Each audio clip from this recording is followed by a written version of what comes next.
Photopointi ajaveeb on Jaapanis Yokohamas CP Plus fotomessil, mis on siis Aasia kõige suurem mess. Ja minu käes on Canoni uus peegelkaamera, milleks on siis meie maal 760D nimeks ja siin maal on selle nimeks hoopis 8000D, aga ega nimi ei olegi niivõrd oluline, kuivõrd just see, mis siin kaamera sees on ja mis siin uuenduslik on. 760D teeb eriliseks see, et erinevalt praeguste 700 seeria kaameratest on temale lisatud pealmine LCD ekraan, kontrollimaks siis erinevaid säri ja kaamera parameetreid. Eelnevatel 700 seeriatel seda ei ole. Ja seetõttu on ka režiimi valiku ketos tõstetud paremalt vasakule, ehk siis ta näeb välja juba nagu päris peegelkaamera, natuke tõsisem. Kindlasti hea omadus pööratav ekraan, aga mis on veel lisaomadus lisatud, on silmasensor või siis täpsemalt sensor, ehk siis kui kaamera näo ette tõstate, siis LCD ekraan lülitub välja.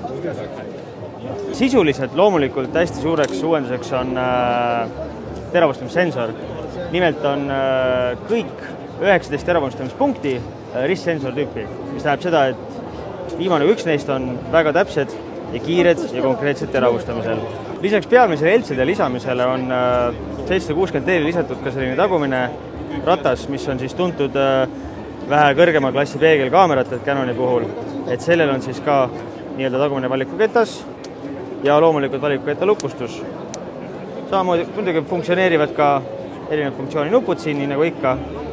Muudest omadustest 24 megapikslit, 5 kaadrit sekundis, sarivõte, ISO 12800, laiendatav kuni 25600 ja muidugi hea lisandus, et tal on Wi-Fi, tal on NFC ehk siis Near Field Connection ja ühesõnaga 760D on siis selline kaamera, mis on hästi lihtsale kasutajale, algajale mõeldud, küll aga sisaldab endas juba sammuke lähemale selline tõsise kaamera omandus, nagu see samane pealmine LCD ekraan, eks ole, lisavaliku-ketas ja loomulikult veel kord öeldes autofookus sensor.